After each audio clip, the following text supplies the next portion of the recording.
Olá, meus irmãos, eu gostaria de compartilhar hoje com vocês mais um devocional. Hoje no Salmo 26. Salmo 26.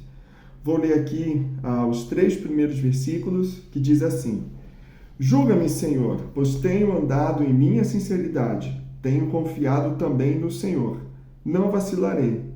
Examina-me, Senhor, e prova-me, esquadrinha as minhas entranhas e o meu coração, porque a tua benignidade está diante dos meus olhos e tenho andado na tua verdade.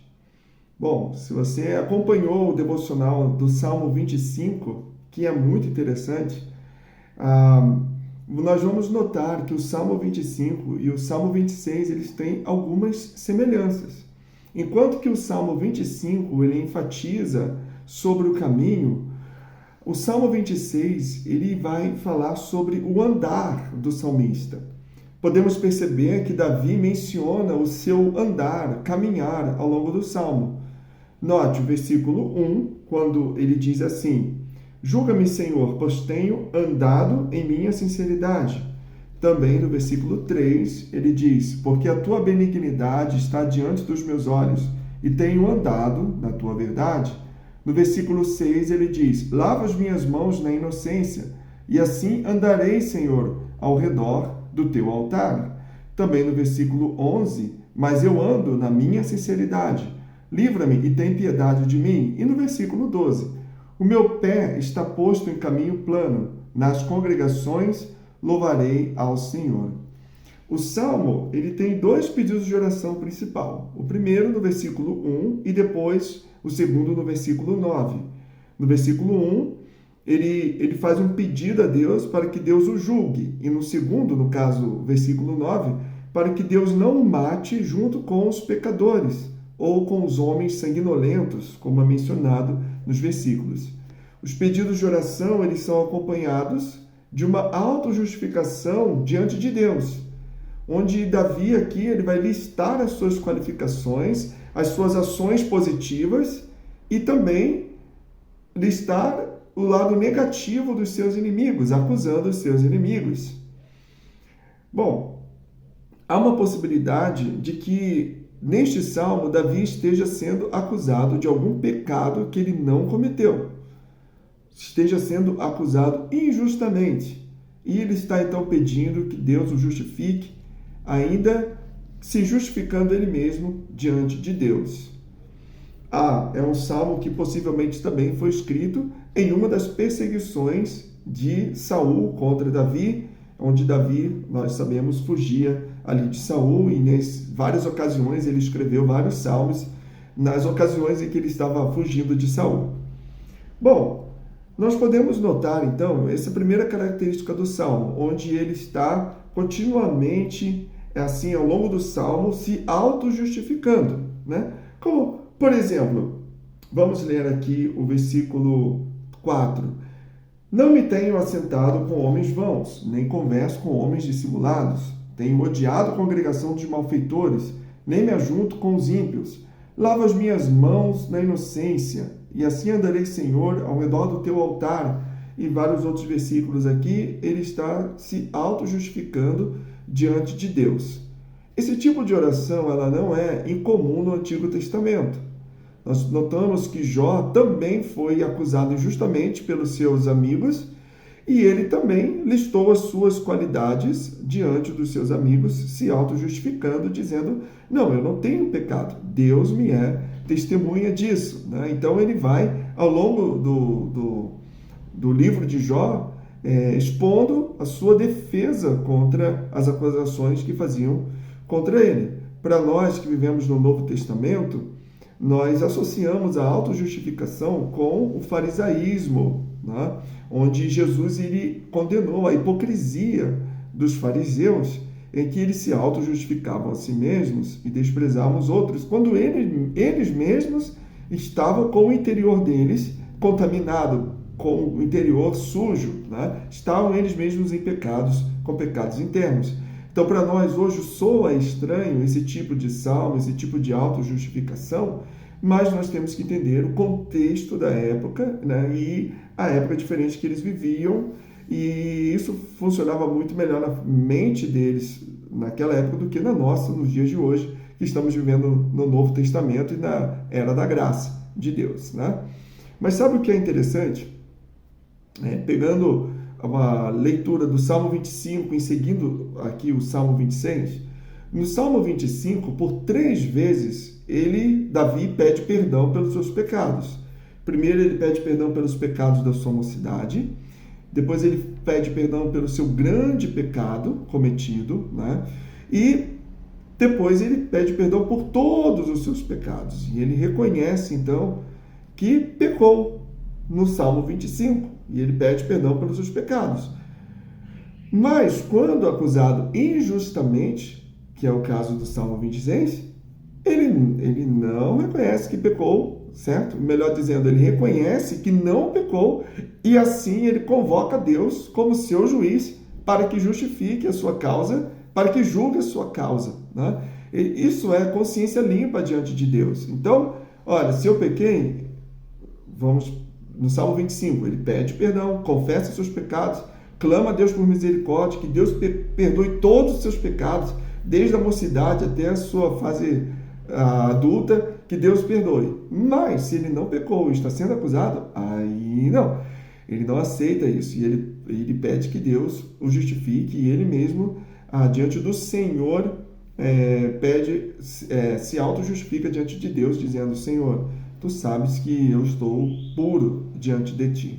Então vamos lá, o versículo 1, ele diz: julga-me, Senhor, pois tenho andado na minha sinceridade. Tenho confiado também no Senhor. Não vacilarei. Esse julgar é, na verdade, um pedido de libertação, que ele possa ser justificado e inocentado diante de Deus. Já no versículo 2, são listados 3 ações divinas que ele pede para si. Versículo 2: examina-me, Senhor, e prova-me, esquadrinha as minhas entranhas e o meu coração. Ou seja, ele pede para que Deus o examine, prove e esquadrinhe o seu interior, as suas entranhas e o seu coração, ou seja, a sua mente, o seu coração, o seu interior. Note bem, né, que o salmista ele quer que Deus vá no mais profundo do seu ser, na sua mente, no seu coração. Pode examinar todos os cantos, todo o seu ser, de que realmente ele está puro diante do Senhor. Que pedido de oração interessante e corajoso, não é mesmo? Que forma interessante de pedir a Deus para examinar o seu interior. Ele tinha realmente certeza de que estava puro diante do Senhor. Então, na sua autojustificação, o salmista ele acaba listando atitudes que devem ser atitudes de quem anda com Deus, certo?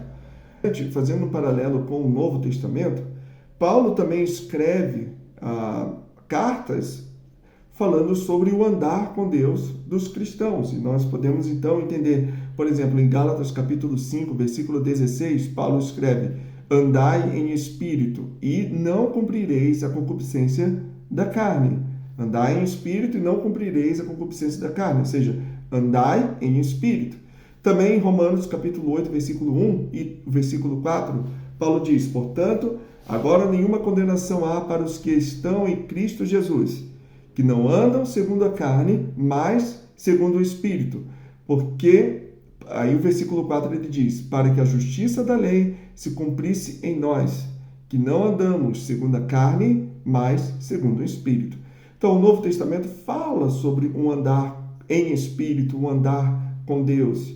E aqui no Salmo 26, nós podemos ver atitudes daqueles que andam a Deus. Mesmo que seja o salmista falando, se auto-justificando, nós podemos pegar o exemplo dele e aplicarmos para as nossas vidas no sentido de atitudes daqueles que andam com Deus. Então vamos voltar para o versículo 1. A primeira atitude daquele que anda com Deus.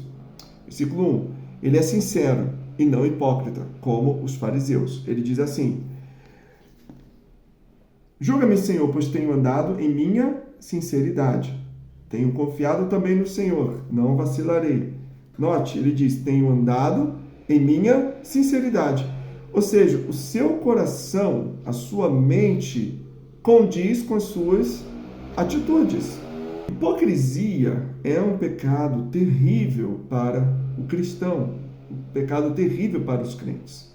Hipocrisia é usar uma máscara diante dos homens, mas uma máscara que é em vão tentar usar diante de Deus. Quem anda com Deus mantém o seu coração correto diante de Deus, ou seja, o seu interior, a sua mente correta diante de Deus, ou seja, a sua mente sincera. A hipocrisia ela pode se manifestar com os pecados silenciosos, tais como o orgulho, a ira, a inveja, a cobiça, a lascívia e assim por diante. Pensamentos pecaminosos lá no interior que não agradam a Deus. Mas também a hipocrisia ela pode se manifestar com a prática de pecados escondidos, porém expressando santidade na frente dos demais. Isso também é hipocrisia e não agrada a Deus. Alguém que longe dos irmãos vive com pecados escondidos, na prática de pecados, e que Deus está vendo, mas perto dos irmãos ou na igreja se comporta de uma forma santa. Isso também é hipocrisia, isso não, de maneira nenhuma, agrada a Deus. Vamos para o versículo 3, então, vemos aqui a segunda atitude daquele que anda com Deus. Ele mantém a benignidade de Deus diante dos seus olhos. Vamos ler. Porque a tua benignidade está diante dos meus olhos, e tenho andado na tua verdade. Ou seja, ele é alguém que confia na bondade, na graça de Deus. Ele entende que Deus é bom e ele mantém isso na sua mente e no seu coração. Ou seja, ele nunca se esquece que todas as coisas cooperam para o bem daqueles que amam a Deus e que Deus é um Deus bondoso, um Deus maravilhoso que cuida de nós. Então ele continua olhando e confiando na benignidade, na bondade, na graça de Deus. Mais uma atitude, versículo 4 e 5. A terceira atitude que podemos destacar aqui é que ele se separa das más companhias. Ele se separa daqueles que não amam a Deus. Note, versículo 4 e 5. Não me tenho assentado com homens vãos, nem converso com homens dissimulados. Tenho odiado a congregação de malfeitores, nem me ajunto com os ímpios. Inevitavelmente, teremos um certo convívio com pessoas que não amam a Deus, com pessoas que não creem em Cristo como Senhor, como Salvador. E nós vamos ter que conviver com essas pessoas, porque senão, como diz o apóstolo Paulo, seria necessário nós sairmos do mundo. Mas dentro desse convívio, nós não temos a necessidade de concordar e nem de praticar o que os ímpios praticam, no que se refere ao pecado. Então, note o versículo 4, ele diz que ele não se assenta com homens vãos. Ou seja, assentar-se passa a ideia de convívio, alguém que se assenta ali para conviver, conversar, ter a mesma ideia, ir na casa, andar juntos, passar tempo juntos. Não se assenta no sentido de ter uma amizade profunda. Lembra o que a palavra de Deus nos diz? As más conversações corrompem os bons costumes. E também no livro de Provérbios nos diz: quem anda com os sábios se tornará sábio, mas o companheiro dos insensatos se tornará mau. Ou seja, ele não conversa com os dissimulados, diz o versículo 4, nem conversa com os homens dissimulados. Dissimulados são aqueles que escondem, ou seja, são os hipócritas, são os desonestos. Ele não conversa, ele não perde tempo conversando com os dissimulados, mas não é uma conversa rápida para resolver algum assunto, algum problema ou relacionado ao trabalho ou convívio do dia a dia. Ou seja, ele não tem comunhão profunda, amizade com essas pessoas que são dissimuladas, falsas e assim por diante. No versículo 5, ele também diz que ele odeia a congregação de malfeitores, ele não se ajunta com os ímpios. Tenho odiado a congregação de malfeitores, nem me ajunto com os ímpios. O ajuntamento dos ímpios, ele detesta, ele odeia, ele não quer proximidade, nem nas suas festas, nem nas suas sociedades, nos seus banquetes, nada. Ele não quer sociedade, ele não quer estar no ajuntamento. Nós cristãos, nós não participamos das festas do mundo e existe uma razão por isso. Existe uma razão por isso. Nós não amamos Nós não devemos amar o mundo, nem as coisas que no mundo há. Que todo aquele que ama o mundo, o amor do Pai não está nele. O mundo passa, lembra? Lá em 1 João fala sobre isso. Então ele se afasta do ajuntamento de malfeitores, dos ímpios, daqueles que cometem maldades, pecados contra Deus. Se afasta. Ele também, nós vemos uma quarta atitude aqui, vemos também uma quarta atitude, ele adora a Deus em santidade. Versículos 6 a 8. Vamos ler aqui. Ele diz assim: lava as minhas mãos na inocência, assim andarei, Senhor, ao redor do teu altar, para publicar com voz de louvor e contar todas as tuas maravilhas. Senhor, eu tenho amado a habitação da tua casa e o lugar onde permanece a tua glória. Note, o versículo 6, ele fala sobre lavar as mãos na inocência. Lava as minhas mãos na inocência, e assim andarei, Senhor, ao redor do teu altar. Esse lavar as mãos na inocência passa a ideia de alguém que está se santificando para se aproximar do altar de Deus, um lugar santo. Assim como os sacerdotes faziam, eles se purificavam para poder estar trabalhando no serviço do Senhor. A ideia aqui é que ele tem as mãos limpas, ele se mantém com a sua vida pura, para que possa ir para o culto a Deus, adorar e entregar os seus holocaustos, as suas ofertas ali diante do altar de Deus. Também no versículo 7 ele fala sobre usar a sua voz para Deus e para a glória de Deus. Ele diz assim: para publicar com a voz de louvor e contar todas as tuas maravilhas. Ou seja, ele canta e prega e fala da palavra de Deus para os demais, diante do culto ao Senhor. E também no versículo 8, ele fala sobre a presença dele no tabernáculo. Eu vou dizer para nós aqui, ele vai ao culto ao Senhor, Senhor, eu tenho amado a habitação da tua casa e o lugar onde permanece a tua glória. E assim, nós vemos que é uma pessoa que ama a adoração ao Senhor, ao mesmo tempo que ele se afasta das festas mundanas e do ajuntamento dos ímpios, e ele não quer proximidade profunda, a amizade profunda com pessoas que não amam a Deus. Ele, ao mesmo tempo, ele se aproxima da comunhão com Deus, ele se aproxima daquilo que agrada a Deus, do ajuntamento dos santos, certo?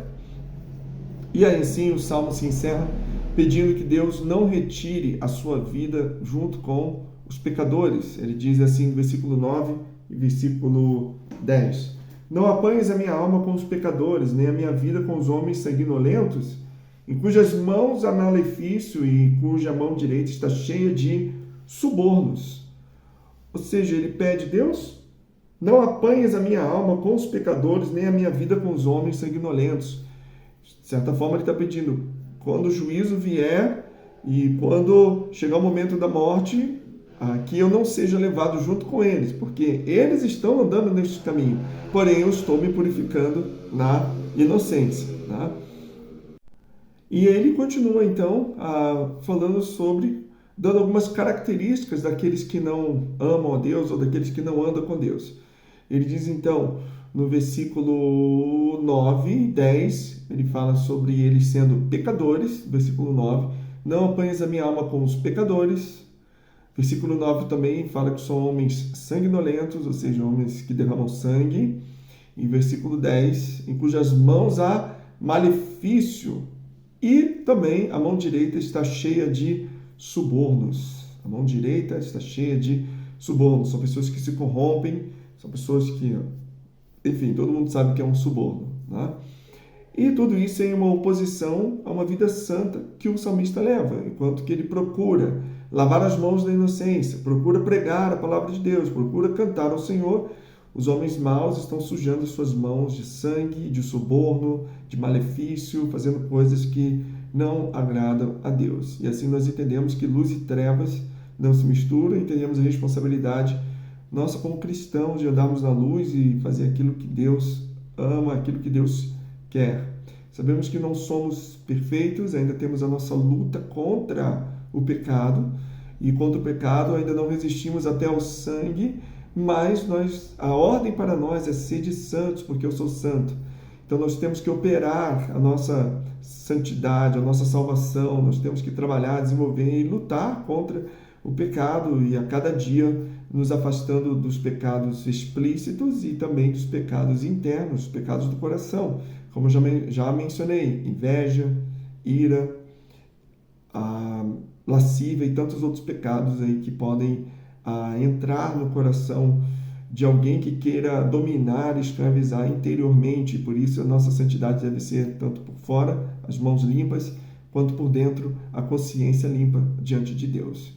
Terminando, versículo 11 e 12, mas eu ando na minha sinceridade, livra-me e tem piedade de mim. O meu pé está posto em caminho plano, nas congregações louvarei o Senhor. Então, o meu desejo é que o nosso coração possa ser sincero diante de Deus e que as nossas atitudes, nossos pensamentos sejam eles aprovados diante do Senhor. Na nossa luta contra o pecado, que possamos confessar e deixar e clamar ao Senhor pela ajuda de Deus para que possamos andar puros e limpos diante dele. Que Deus te abençoe e eu peço a você que possa curtir e compartilhar essa mensagem para ajudar aqui o nosso canal. Que Deus te abençoe. Até a próxima.